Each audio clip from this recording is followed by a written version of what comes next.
Well, Battlehawks are no longer the 1 seed. They can get it back. They can get it back. But I'm disappointed in the Battlehawks this week. It was a weird week. The Stallions are no longer undefeated. The Battlehawks are no longer the 1 seed. The Brahmas are becoming a major dark horse candidate to actually win it all. Let's break it down. Battlehawks Renegades. The Renegades beat the Battlehawks, which was deeply surprising to me and disappointing, but it's mostly because the Battlehawks are down AJ McCarron. He's still injured, and they're just a different team when he's healthy.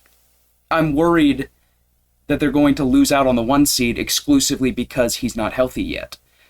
I hope he's back for next week, but I'm not hedging my bets on that front.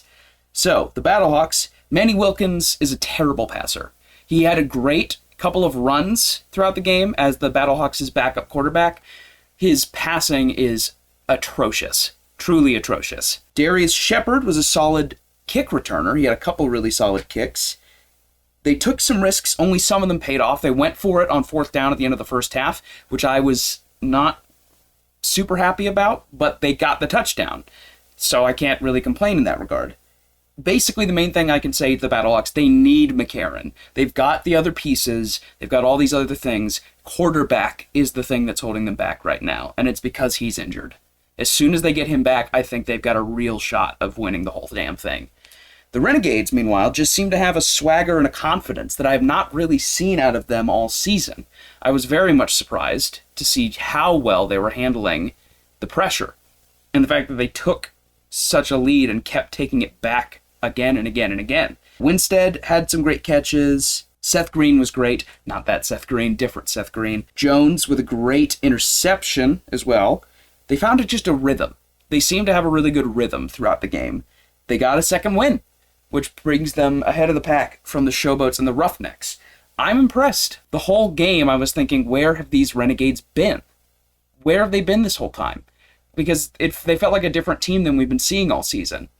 I hope they can rally next season and make something happen, because this season obviously was a bitter pill for Arlington fans to swallow, and I hope that they get to improve a little bit next season, just not against the Battlehawks.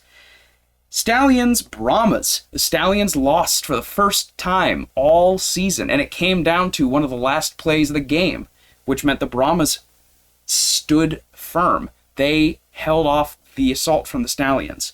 The Stallions, Martinez's runs were great. No one's surprised there.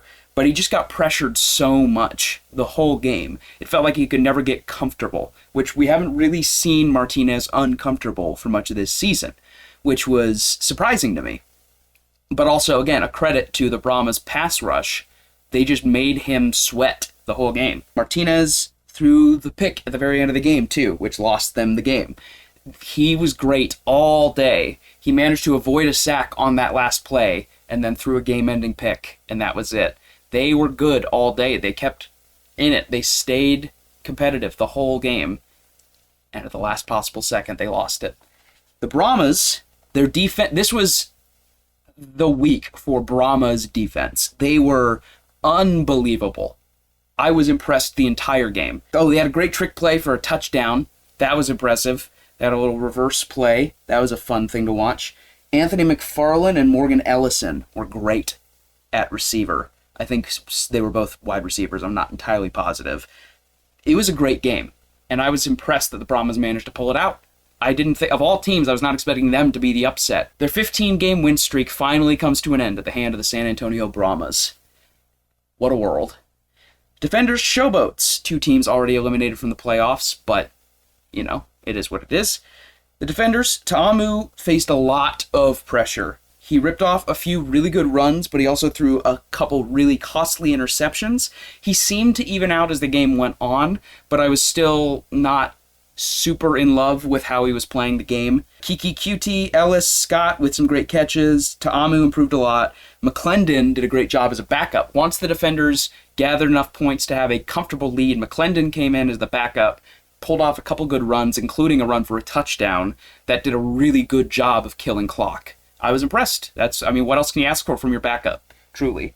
The Showboats, Sacks. They got to Tamu a lot. And I was impressed because the Showboats defense has not been especially exciting this season. So I was impressed. I don't know where they've been, but I'm glad it's improving. Darius Victor can run. He ripped off a couple of really impressive runs throughout the game, and I loved to see it. I love a good running back. Abrams with a great interception, which gave the Showboats a chance. Josh Love, not good. He was not good. I think they had two different quarterbacks playing throughout the game, and Love came in near the end, and he was awful. But what can you do? Papale was also all right for the Showboats, but he just didn't get much to do. Yeah, the Showboats, spoiling my power rankings, I think they're the worst team in the UFL, no question. They have one win, just like the Roughnecks, but unlike the Roughnecks, they don't even manage to stay competitive in games, which is all you can ask for from a bad team, is at least make me hope.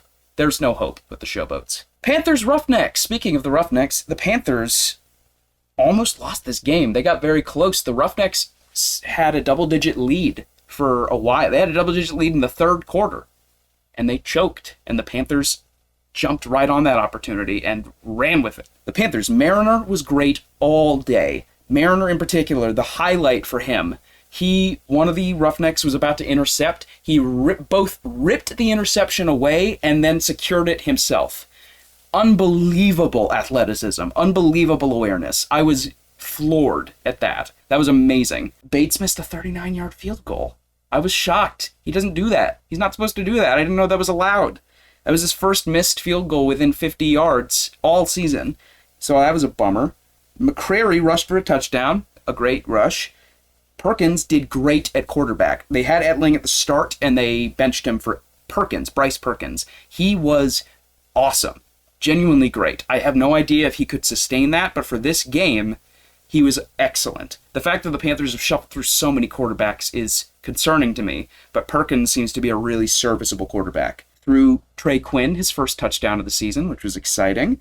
Mariner ripped away the interception, and just an amazing comeback. They just have so much grit as a football team. I mean, we saw that all the way back in week 1 when they beat the Battlehawks with that game-winning field goal from Jake Bates. But they're just a gritty football team.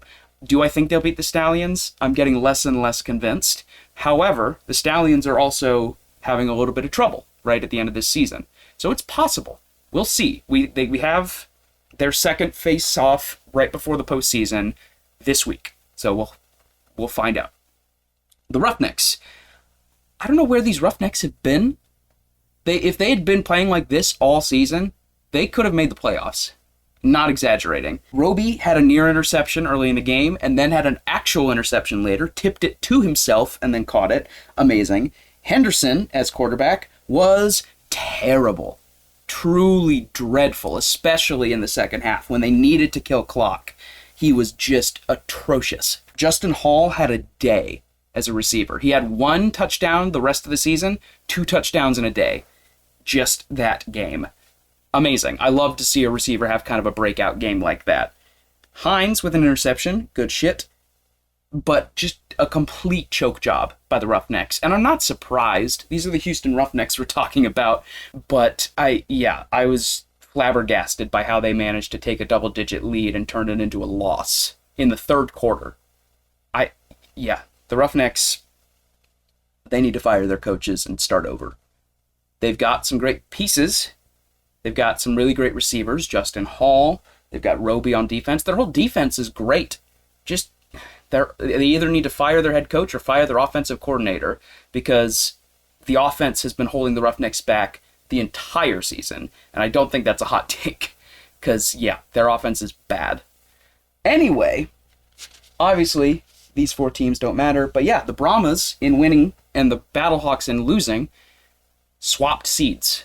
Brahmas, if they win in Week 10, will host the XFL Championship. The Battlehawks, meanwhile, have beaten the Brahmas earlier in the season. So if they win, they will tie.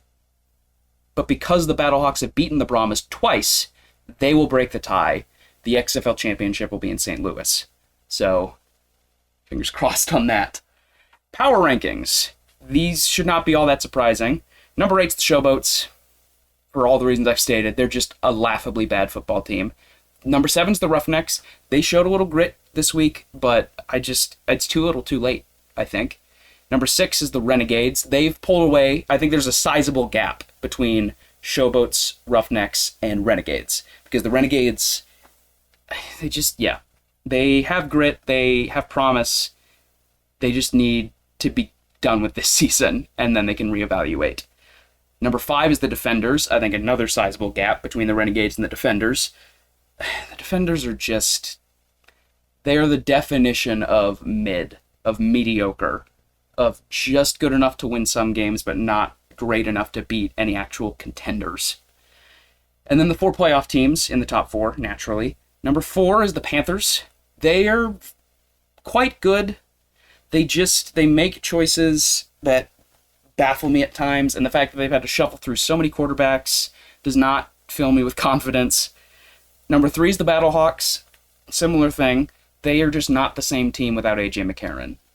I don't know that they're going to have much of a shot in the XFL championship if he's not healthy by then. And that's the truth. I don't love that that's the truth, obviously. However, that's the truth. Number 2 are the Brahmas. Oh my God, they have gotten hot at just the right time. If they can keep this momentum going, I could see them taking home the UFL championship. I mean, they've beaten the Stallions. If they can beat the Battlehawks here, that means they have a chance against them in the playoffs, which would mean the 2 teams they'd be playing were the Battlehawks and the Stallions. And they've beaten the Panthers before. They've beaten 2 out of 3 of the other teams in the playoffs. All they have to do is beat the Battlehawks. Now, that's a big if, obviously, but we'll see. And number 1, they've lost their first game, but the Stallions are still number 1. They have no reason to be doubted as the champions right now. We will have to wait and see. I want to see if their backsliding continues, but if they can really pull out a statement win to finish the season next week, fair enough. Speaking of which, next week, week 10, the last week of the regular season, we're here. That's crazy. Panthers versus Stallions, I'm still giving it to the Stallions. I just don't trust the Panthers to actually pull it out. They are a very good team, but they just don't seem like a team that's going to really contend in that way. I think they need maybe one more season to build up a little further. I'd love to be wrong. Brahmas at Battlehawks. I'm picking the Brahmas. They've just gotten hot, and I don't know that McCarron is going to be healthy by then. And without McCarron, I just think the Brahmas obviously have the edge. Renegades Defenders, I'm actually picking the Renegades because I'm crazy. No, it's because the Renegades they've got confidence somehow. I don't know where they're pulling it from, but I'm impressed that they are playing these games to win despite the fact that they don't really have much of an effect on anything right now. I mean, they've knocked the Battlehawks down a seed. That's worth something, at the very least. The Defenders, meanwhile, just don't have much to play for in the same way. So it's just like, I just think the Renegades are hungrier for it. And then Roughnecks, Showboats. The Showboats beat the Roughnecks week 1, but that was also one of the messiest games ever, and I do think this is also going to be a very messy game, but I'm giving the edge to the Roughnecks this time. But I also don't really care that bad about this game. So yeah, thanks for watching. Hope you all enjoyed. Feel free to like, comment, and subscribe. Ring the bell for notifications. I have a Discord server in the description where I post my stream and upload schedules. You can follow me on Twitter, Instagram, TikTok. I have an Etsy store where I sell little polymer clay figurines. I also have my SCP author page if you want to read little short pieces of fiction, namely like supernatural horror. Yeah, thanks for watching. Go Battlehawks, and enjoy the last week of the regular season.